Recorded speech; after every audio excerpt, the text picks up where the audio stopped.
Mon frère a couché avec ma fiancée le jour de nos fiançailles, mais maintenant mes parents attendent que je m'occupe de leur bébé. Il y a 4 jours, ma famille a repris contact avec moi après 2 ans sans communication, depuis que ma fiancée m'a trompé avec mon frère le jour même de nos fiançailles. Ce qui s'est transformé en un énorme gâchis et m'a forcé à couper tout contact avec eux. Pour donner un peu de contexte, ma fiancée, Kim, mon frère, Ron, et moi sommes allés à l'école ensemble et nous nous connaissions depuis longtemps. Kim était dans la même année que moi, et Ron avait 2 ans de moins. Ron et moi étions très proches quand nous étions enfants, donc nous faisions partie du même cercle d'amis, ce qui signifie qu'il était aussi ami avec Kim. J'ai demandé à Kim d'être ma cavalière pour le bal de fin d'année au lycée, et après cela, nous avons commencé à sortir ensemble. Nous nous sommes même retrouvés à la même université, donc nous étions ensemble depuis presque 7 ans lorsque j'ai fait ma demande en mariage. Elle a dit oui, et nous nous sommes fiancés le même jour. J'ai organisé une fête avec seulement nos familles et quelques amis très proches pour célébrer la grande nouvelle, avant de l'annoncer sur les réseaux sociaux. J'étais tellement occupé à célébrer ce qui s'était passé que je n'ai rien remarqué de ce qui se passait autour de moi. Je n'ai pas vu Ron avoir l'air vraiment contrarié tout en essayant de faire semblant d'être heureux, et je n'ai pas non plus remarqué quand il est allé dans le jardin pour fumer. Je n'ai pas non plus réalisé que lorsque Kim s'est excusée pour aller aux toilettes, elle a été absente pendant presque 15 minutes. Mais soudainement, lorsque j'ai réalisé que Kim était partie depuis plus de 10 minutes, j'ai décidé d'aller la chercher. Je me suis dirigé vers les toilettes, mais à ma grande surprise, elle n'y était pas. Mon instinct m'a dit de vérifier le jardin, et cela m'a sauvé d'un mariage terrible. Quand j'ai regardé vers le patio, j'ai vu mon frère embrasser ma fiancée. J'avais déjà une sensation étrange dans l'estomac quand ils ont tous les deux quitté la pièce l'un après l'autre, et voir cela m'a laissé sous le choc. Je suis resté figé pendant quelques secondes avant de finalement réagir et de leur crier dessus, ce qui les a fait se séparer. Ils ont essayé de faire comme si de rien n'était, mais c'était inutile. J'avais déjà vu ce qu'ils faisaient, et je connaissais la vérité. Je suis retourné à l'intérieur de la maison, submergé par tant d'émotions que je ne me souviens même pas exactement de ce qu'ils essayaient de me dire. Je me souviens juste qu'ils essayaient de me parler, mais j'étais complètement ailleurs, ne les écoutant pas. Je suis entré dans le salon avec eux derrière moi, et sans attendre d'explication, j'ai annoncé ce que j'avais vu et j'ai dit que les fiançailles étaient annulées parce que Kim était une infidèle et que Ron n'avait aucun sens de la loyauté. Kim s'est mise à pleurer, et Ron essayait de la réconforter. La scène m'a tellement dérangé que je leur ai ordonné à tous les deux de quitter ma maison. À cette époque, Kim et moi vivions ensemble, mais le bail était à mon nom. Nous partagions le loyer, alors elle a essayé de se disputer avec moi, disant qu'elle n'allait pas partir parce qu'elle n'avait rien fait de mal. Naturellement, cela m'a pris au dépourvu parce que je crois qu'embrasser le frère de son fiancé est à peu près la définition de faire quelque chose de mal. Mais elle a poursuivi en expliquant qu'elle n'avait accepté de sortir avec moi au lycée que parce qu'elle avait besoin d'un cavalier pour le bal de promo. Même lorsque nous étions à l'université, elle pensait m'aimer, mais ce n'était pas vraiment le cas. Au cours des dernières années, après avoir obtenu notre diplôme, elle a réalisé qu'elle avait des sentiments pour Ron, pas pour moi. Apparemment, vivre avec moi lui a fait réaliser que notre relation ne fonctionnerait jamais parce que nous étions trop différents. Elle pensait que j'étais un bourreau de travail qui ne savait pas s'amuser, et que j'étais aussi trop contrôlant et possessif. Honnêtement, je n'avais aucune idée de ce dont elle parlait parce que je travaille une quantité normale, et je ne donne vraiment pas la priorité au travail sur ma vie personnelle. Quant à la partie amusement, je ne sais même pas ce qu'elle voulait dire parce que, à mon avis, je suis assez amusant. Je ne veux même pas entrer dans ce qu'elle a dit sur le fait que je sois contrôlant et possessif parce qu'à aucun moment je n'ai eu l'impression de l'être avec elle. Je pense qu'elle voulait juste une excuse pour rompre avec moi et a inventé un tas de raisons dans sa tête, se convainquant qu'elles étaient vraies. Quoi qu'il en soit, elle a continué en me disant qu'elle parlait à Ron de ses problèmes avec moi depuis des années, et elle a progressivement commencé à tomber amoureuse de lui. En fait, ils n'avaient même pas été ensemble auparavant, mais les fiançailles lui ont fait réaliser qu'elle ne pouvait pas continuer comme ça. Quand elle a vu que Ron était également contrarié et devait quitter la pièce, elle l'a pris comme un signe et l'a suivi dans le jardin. Là, ils ont parlé de leurs sentiments, et ce n'est qu'après cette confession qu'ils se sont embrassés pour la première fois. Selon eux, la seule raison pour laquelle ils s'étaient retenus si longtemps était que Kim et moi étions ensemble depuis si longtemps qu'aucun des deux ne voulait me blesser. C'était la seule raison pour laquelle Kim avait accepté de m'épouser, car elle pensait que Ron ne ferait jamais un geste envers elle puisqu'il aimait son frère. Et Ron pensait quelque chose de similaire, qu'il n'aurait jamais sa chance avec elle. Elle-même, même si elle se plaignait constamment de moi auprès de lui. Mais après avoir parlé dans le jardin, ils ont réalisé que le fait qu'elle soit fiancée avec moi ne fonctionnerait jamais parce qu'elle était amoureuse de lui, et il était amoureux d'elle. Kim voulait donc rompre les fiançailles avec moi et essayer d'avoir une vraie relation avec mon frère. Nos deux familles et les quelques amis que nous avions invités étaient sous le choc, et je me suis senti humilié que cela se produise, mais je n'avais pas le choix. Heureusement, les parents de Kim semblaient être des gens raisonnables, et ils se sont excusés auprès de moi pour ce que leur fille avait fait. Ils lui ont dit qu'elle était libre de faire ce qu'elle voulait, mais que pour le moment, ils ne voulaient pas lui parler. Mes parents, en revanche, se sont avérés être les pires parents du monde car au lieu de me soutenir, ils ont décidé de les soutenir tous les deux. Ils ont essayé de m'expliquer qu'il était tout à fait naturel qu'elle cesse de m'aimer et que je ne devrais pas le prendre si mal car ces choses arrivent, et tout ce que je pouvais faire était de passer à autre chose. En fait, ils s'attendaient même à ce que je soutienne la relation de Kim et Ron. Quand j'ai essayé de leur faire comprendre à quel point ils avaient l'air ridicules, ils se sont énervés et m'ont dit que j'avais toujours été une personne difficile à gérer. Il n'était donc pas surprenant que Kim ait décidé d'être avec Ron, qui était beaucoup plus détendu que moi. Ils ont dit que j'étais trop tendu et qu'ils avaient toujours su que ma relation avec Kim ne durerait pas parce qu'elle était tout le contraire de moi et avait toujours été plus comme mon frère, et ils semblaient tous les deux être d'accord avec cela. J'ai donc commencé à penser que toute ma famille avait peut-être perdu la tête. Quoi qu'il en soit, j'étais tellement contrarié que je ne voulais plus passer de temps à me disputer avec eux ou à essayer d'expliquer ce que je ressentais. Tout ce qu'ils voulaient, c'était célébrer le fait que Kim et Ron étaient enfin ensemble, car, je suppose, mes parents savaient déjà qu'il avait des sentiments pour elle. Ils essayaient vraiment de me faire sentir comme si j'étais responsable de l'échec de ma relation, agissant comme si tout ce que Kim avait dit sur moi était vrai, ce qui justifiait en quelque sorte ce qu'elle avait fait. Au moins, mes amis étaient de mon côté et m'ont aidé à emballer certaines de mes affaires. L'un d'eux m'a même laissé rester avec lui pendant les semaines suivantes, car je ne voulais pas rentrer chez moi. Je suppose que je pourrais dire qu'après le jour des fiançailles, je ne les ai plus jamais revus. Mais ce ne serait pas vrai. J'ai dû y retourner plusieurs fois pour récupérer mes affaires, puisque je vivais dans cette maison depuis longtemps, pratiquement depuis que j'ai obtenu mon diplôme. Une seule nuit n'a pas suffi pour tout emballer. Kim m'a rendu l'argent que j'avais payé pour le loyer du mois, et chaque fois que j'allais chercher mes affaires dans les semaines suivantes, Ron était toujours là avec elle, ce qui m'agaçait encore plus. Quoi qu'il en soit, après avoir récupéré toutes mes affaires et qu'elle m'ait rendu l'argent et la bague, j'ai décidé de couper les ponts avec eux. Je suis resté en contact avec mes parents par intermittence pendant quelques semaines, et je n'arrivais pas à croire qu'ils soutenaient réellement ce que Ron avait fait. Ils me disaient que si Kim n'était pas heureuse avec moi, elle était tout à fait en droit de faire ce qu'elle voulait et d'être avec qui elle voulait, et si cette personne se trouvait être Ron, alors il ne faisait pas vraiment quelque chose de mal en acceptant d'être avec elle. S'ils s'aimaient, peu importe qu'elle m'ait trompé ou qu'il m'ait trahi. Ils allaient le soutenir, peu importe ce que j'en pensais. Peu importe combien je le niais, mes parents continuaient de ramener ce que Kim avait dit à mon sujet, que j'étais contrôlant, possessif, que je n'avais jamais de temps pour elle et que je ne savais pas m'amuser. C'est arrivé à un point où j'ai même commencé à me demander si quelque chose de tout cela était vrai. J'ai donc parlé à quelques amis, des personnes qui avaient toujours été honnêtes avec moi, car nous étions amis depuis l'école. Ils connaissaient Kim et moi depuis longtemps, je pouvais donc leur faire confiance pour être honnête. Ils m'ont assuré que tout ce que Kim avait dit était un tas d'absurdités et qu'elle ne faisait qu'inventer des excuses pour justifier sa liaison. Ils m'ont confirmé que je travaillais une quantité raisonnable, que je me souciais de mon travail autant que n'importe qui d'autre, ni plus, ni moins.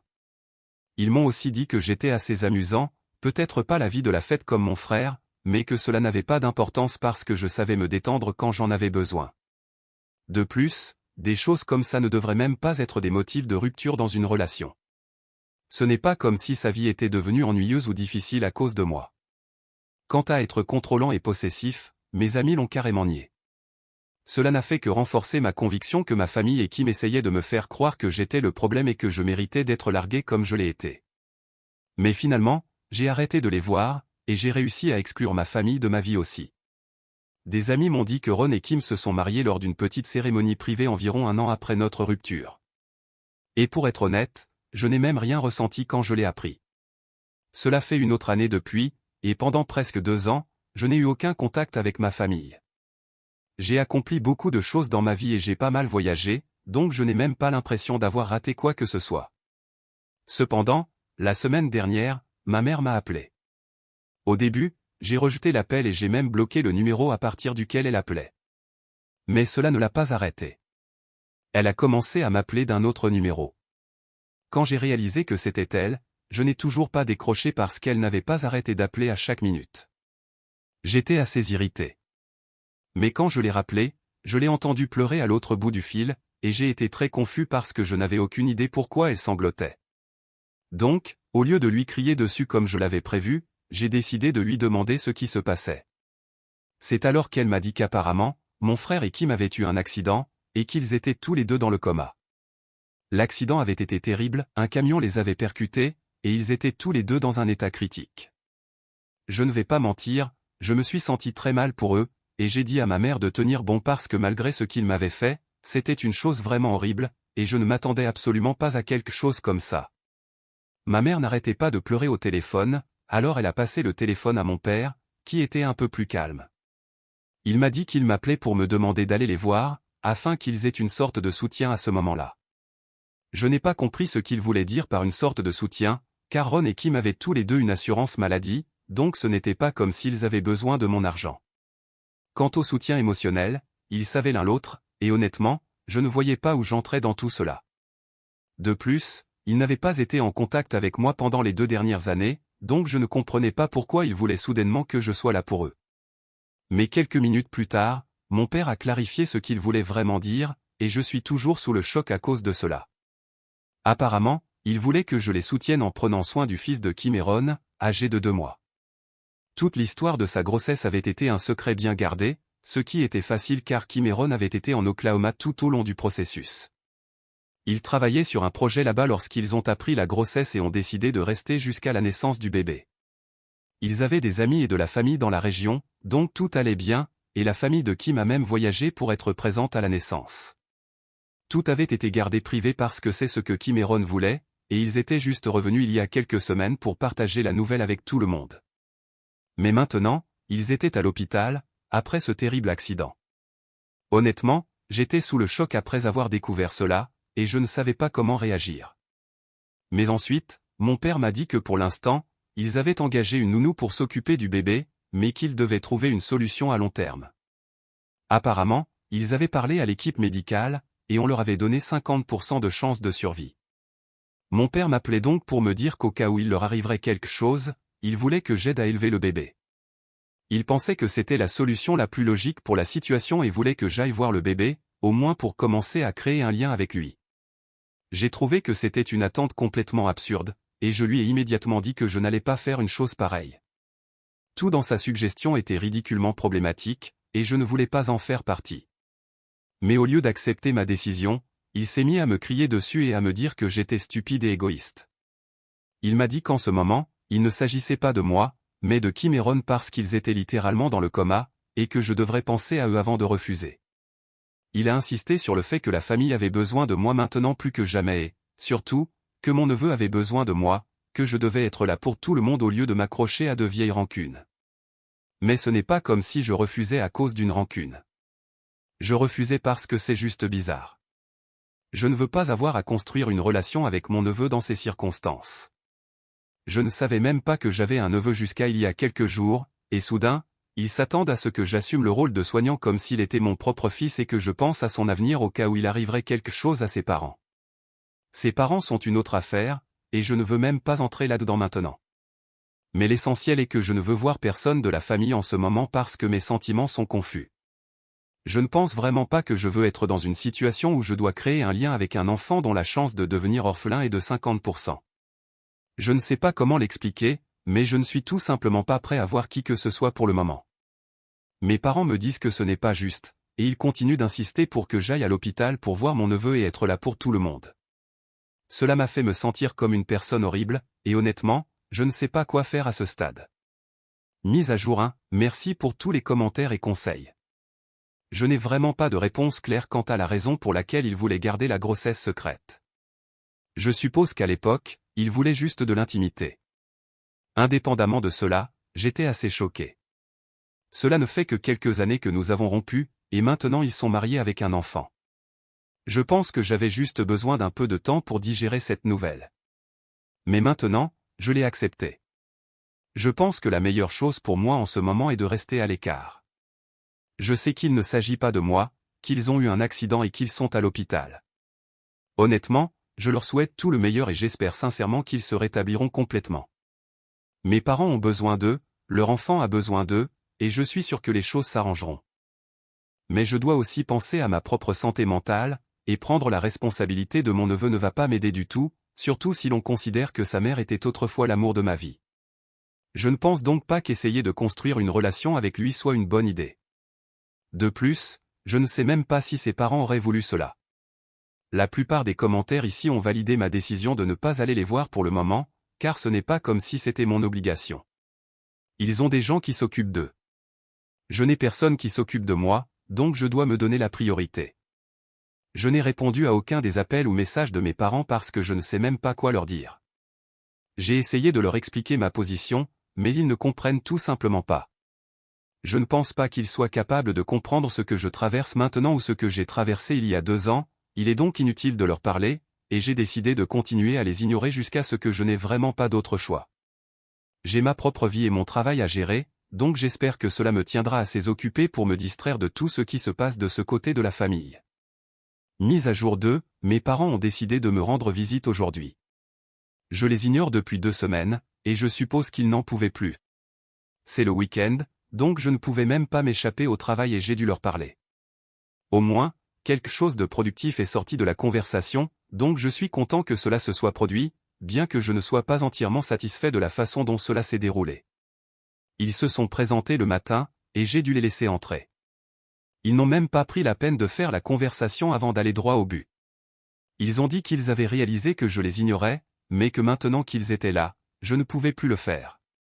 Ils ont exigé des explications pour mon comportement et ont dit qu'il était très égoïste de ma part de les laisser gérer tout ce qui se passait dans la famille sans même se soucier d'eux.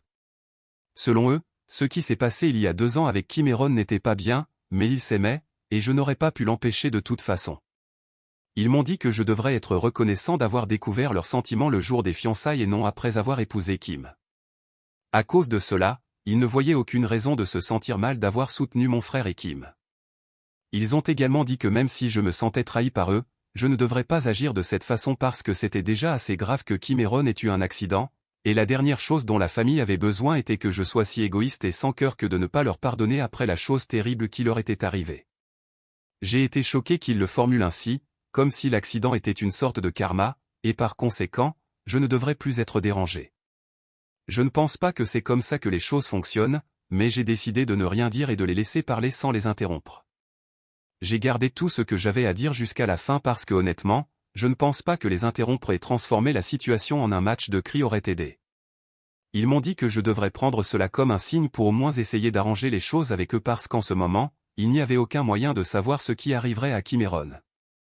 Les médecins nous demandaient toujours d'avoir de l'espoir, et ils pensaient que je pourrais commencer par essayer de nouer une relation avec mon neveu, au cas où je devrais m'occuper de lui. C'est ce qui m'a vraiment dérangé. À ce moment-là, je les ai enfin interrompus et je leur ai dit que même dans l'hypothèse où j'accepterais de prendre le relais, ce serait vraiment bizarre si j'essayais de construire une relation avec mon neveu, et soudain, Kim et Ron se rétablissaient et décidaient qu'ils ne voulaient plus de moi autour du bébé. Où cela me laisserait-il? Je me serais attaché à lui, seulement pour qu'il me soit enlevé. De plus, j'ai trouvé étrange que mes parents agissent comme si Kim et Ron étaient déjà morts.